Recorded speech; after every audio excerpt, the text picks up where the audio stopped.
bienvenue. Aujourd'hui, on va traiter un nouvel oral qui provient de l'X, donc de Polytechnique. Et puis voilà, alors on n'a pas fait beaucoup de vidéos dernièrement parce que voilà, c'est l'aspect, etc. C'est compliqué d'avoir du temps un petit peu pour faire des vidéos, mais voilà, du coup, vu que c'est les vacances, on va en profiter un petit peu. Voilà, on attaque tout de suite. Donc, on a deux questions sur cet oral, et donc on se doute très bien tout de suite que la première va aider à répondre à la deuxième. On va prendre A1 AP des réels 2 à 2 distincts et C1 CP des réels non tous nuls. Okay, donc il y en a au moins un qui est non nul. Et on va poser cette fonction là. Ok, on va juste renoter f, mais en fait f de t c'est rien d'autre juste que la somme des ci exponentielle i de t, de i égale 1 jusqu'à p. Voilà, montrer que f admet au plus p-1 0. Voilà, alors ce problème, il y a plusieurs moyens de l'attaquer et je vais essayer d'expliquer les moyens qu'on pourrait penser et lequel va être pertinent dans ce cas, enfin du moins par lequel je suis basé. Donc premier truc, on peut se dire bon, à quoi ressemble une fonction exponentielle si on réfléchit un petit peu.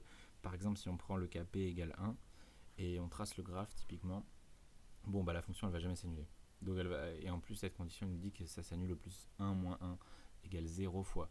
Donc là elle s'annule bien 0 fois. Sauf qu'on se dit en fait en faisant des combinaisons linéaires, c'est-à-dire en prenant par exemple exponentielle AT moins exponentielle 2AT, bon je sais pas si ça va donner un truc, mais mettre un moins ici en fait va faire que typiquement ça va redescendre en fait. Ça va redescendre et du coup on va avoir un 0. Voilà. Donc on va se baser sur ça pour faire notre preuve. Et du coup on se dit, bon, plusieurs moyens, on peut déjà tenter un absurde. Donc on peut par exemple supposer qu'on a plus de p-1 0 strictement, donc on en aurait par exemple p. Mais le problème c'est qu'en fait avec cette hypothèse en plus, qu'est-ce qu'on peut faire? Il s'agit de se poser cette question quand on veut faire un absurde, et là on va vite se rendre compte qu'en fait à part ça va nous fournir globalement p équations. Alors il est possible que ces p équations permettent de fournir quelque chose, et c'est même très possible en fait. On va obtenir P0 et en fait après du coup ça va nous faire un système. Donc tel que C1 exponentielle A1 alpha 1, par exemple la première racine on l'appelle alpha 1, plus C2 exponentielle A2 alpha 2, etc. etc. Et ici du coup on aurait C1 exponentielle alpha 1, enfin A1 alpha P. Ok, donc du coup on aurait P équation, et donc en fait ça c'est un système carré globalement. Mais si on lit la deuxième question, on voit qu'on va poser m égale une matrice avec des exponentielles dedans. Donc en fait c'est globalement ça c'est juste égal à 0 à chaque fois toutes les lignes, et du coup ça revient juste à avoir ces systèmes là C1 jusqu'à CP égale 0. Ok, avoir une matrice de ce type là, et donc du coup on va démontrer la deuxième question. Donc on comprend bien que ça va pas être ça la technique, et donc on va se tourner vers un autre moyen qui peut paraître un peu plus naturel, ça dépend. Là, il s'agit de raisonner sur P réel, mais on ne sait pas combien est P, et donc en fait on peut choisir P globalement, et on va le montrer pour tout P. Donc pour ça, ça nous induit un raisonnement par récurrence. Le tout va être de savoir comment on va passer de P plus 1, enfin d'avoir P plus 1, une somme de P plus 1 éléments, à P éléments, et pour ça il y a un moyen pas trop difficile, on va le voir tout de suite. Donc on va procéder par récurrence sur P. Alors je ne vais pas réécrire la propriété parce que c'est pas intéressant. Et avec l'initialisation, on va la laisser évidente. Ok, donc voilà, c'est clair que si vous avez si p égale 1, l'exponentielle ne va jamais s'annuler. Voilà, à part si C1 serait nul, sauf qu'ils sont non tous nuls, donc vu qu'il n'y en a qu'un seul, C1 est non nul, et voilà, il ne s'annule pas le truc. Donc on va plutôt supposer, que la propriété est vraie au rang n, que la propriété est vraie au rang n, plutôt au rang p dans n étoiles. Voilà. Et donc du coup ce qu'on va faire, c'est qu'on va prendre soit A1 jusqu'à AP plus 1 des réels 2 à 2 différents, pas différents de 0, juste différents, et ensuite C1 jusqu'à CP plus 1 non tous nuls. Voilà, on va faire ce truc simple, et on va poser du coup cette fonction f de t, c'est les C1 exponentielle A1t plus etc. jusqu'à cp plus 1 exponentielle ap plus 1 de t. Et donc là on se dit, bon maintenant il faudrait se ramener au cas p, vu qu'on suppose la propriété vraie au rang p. Pour ça, on se dit déjà, on peut essayer, étant donné que les exponentielles ça fonctionne bien avec les divisions, on peut par exemple diviser par un des termes. En fait le but ça va juste être de virer par exemple le terme en p plus 1 ici. Donc pour ça on va plutôt considérer ce truc là, f de t sur cp plus 1 exponentielle ap plus 1 de t. Et en fait ça va nous faire juste donc c1 sur cp plus 1 exponentielle et du coup a1 moins ap plus 1 de t plus etc.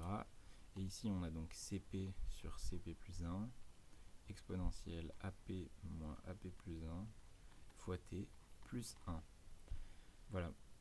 Donc déjà on se rapproche un peu de l'objectif, mais maintenant il nous faudrait un 0 même ici. Et si on a un 0, c'est gagné.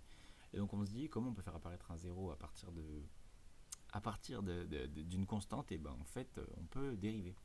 Voilà, donc si on pose g de t cette fonction là, bon bah g est dérivable ok sur R, donc on va dériver g, et en fait on va avoir quoi, g' de t, bon bah ça va être c1 sur cp plus 1 fois a1 moins ap plus 1 exponentielle a1 moins ap plus 1 de t. Bon l'expression est un peu compliquée mais vous avez compris, et ça va jusqu'à cp sur cp plus 1 fois ap moins ap plus 1 exponentielle ap moins ap plus 1 de t. Voilà, et du coup on se retrouve avec p termes. Et donc on peut appliquer l'hypothèse de récurrence sur g'. Donc ainsi on dit g' a au plus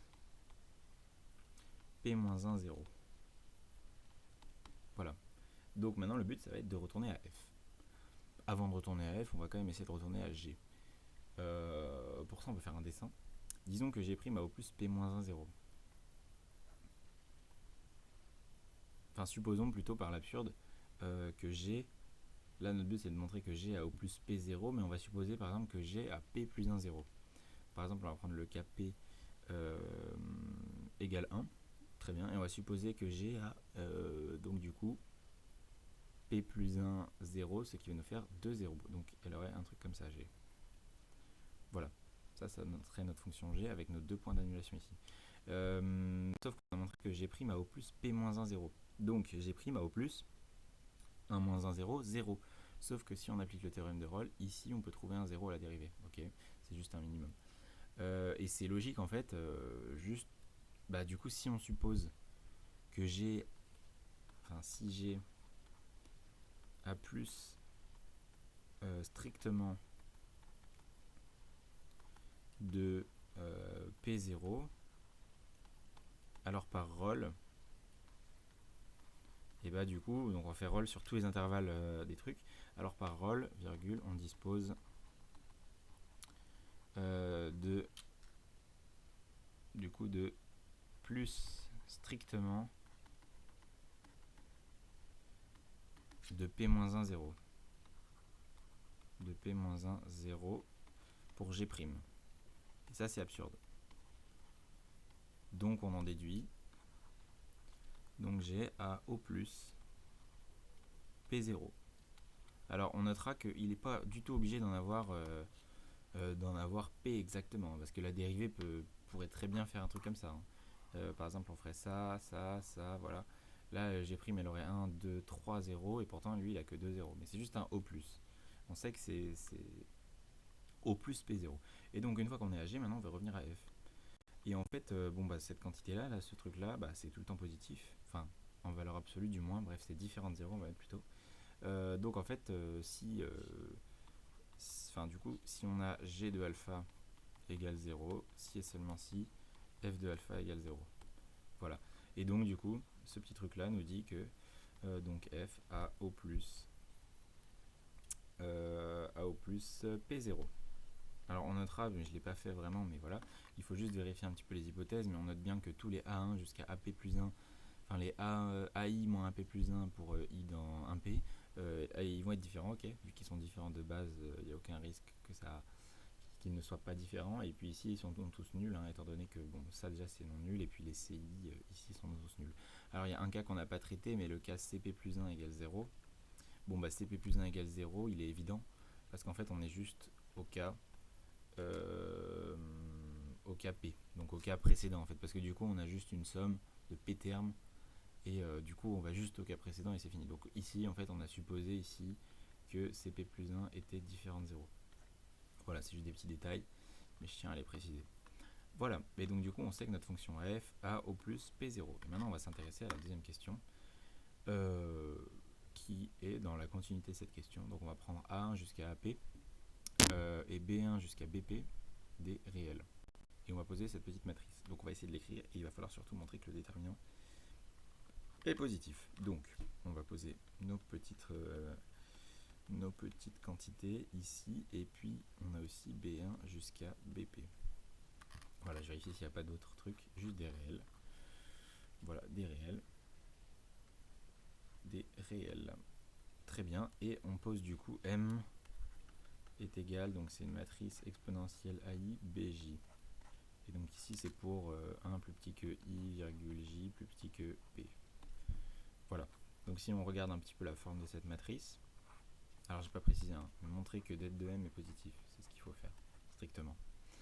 Donc notre matrice elle ressemble à exponentielle de A1, B1, exponentielle toujours A1, B2, etc. etc.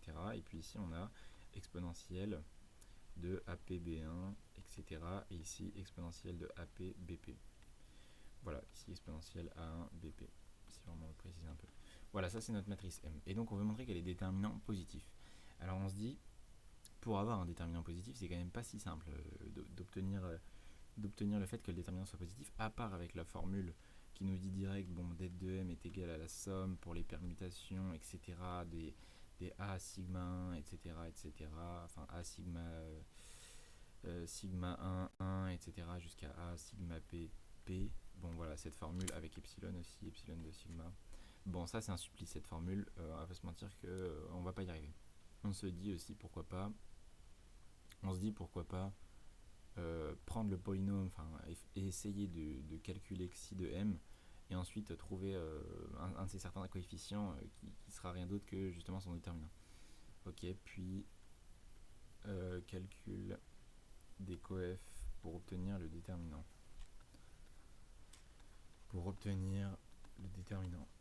Mais ça pareil, ça amène à des calculs. Bon, ça va pas être efficace et notre but c'est d'utiliser la question d'avant. Donc on se dit comment utiliser la question d'avant, et ben en fait on se rappelle que juste si on a une fonction de cette forme là, voilà, f de t égale c1, etc., etc., on va avoir au plus p-1, 0. Et donc on se dit pourquoi pas introduire une fonction. On peut par exemple, on va poser un truc qui va plutôt être, je sais pas comment on peut l'appeler, on va l'appeler disons p de t. P pour, vous allez comprendre pourquoi, parce qu'en fait quand on fait des matrices, bon, bah, on a souvent des polynômes qui pop quand on calcule les déterminants. On va dire que c'est le déterminant, donc de exponentielle a1 b1 jusqu'à exponentielle de a1, et là au lieu de mettre bp on va mettre un t ici. Vous allez comprendre pourquoi. C'est assez naturel de faire ça dans le sens où quand on va faire un calcul, ça va hyper bien fonctionner du déterminant. Et ici on va exponentielle ap t. Voilà. Donc ça c'est une fonction de t, et c'est même un polynôme, une fonction polynomiale, ok. Ça se vérifie facilement, et en fait on va pouvoir le développer par rapport aux lignes, et par rapport à cette colonne ici, par rapport à toute la colonne ici, et ça va nous faire apparaître un truc du type C1, etc. Et en fait si on le fait vraiment, bon bah en fait on aurait C1 exponentielle A1 de t, plus etc. jusqu'à CP exponentielle AP de t. Avec, je vais juste préciser C1, mais C1 ça serait juste cette matrice là. Voilà. C1 ça serait cette matrice là, ok. Puis ensuite C2 ça serait donc la matrice, on prend dans cette colonne là, on barre celle-ci, on barre cette colonne et on récupère là. Bon, vous avez compris le truc, c'est juste développé par rapport à la première ligne. Et les C1 du coup c'est les déterminants qui restent. Ok.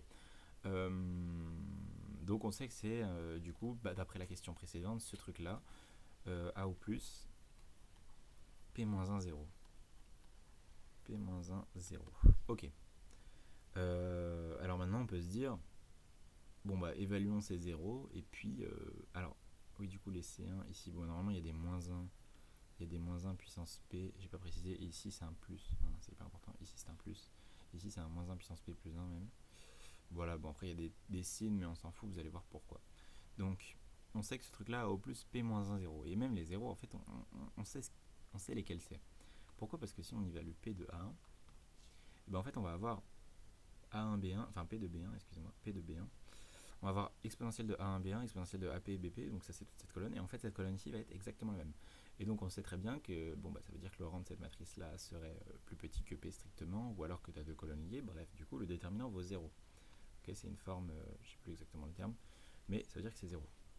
Voilà, et en fait du coup on peut même dire que pour P de BI, c'est égal à 0 pour I dans un P-1. Voilà, donc on a trouvé nos P-1, 0. Ça veut dire que pour n'importe quelle autre valeur, on aura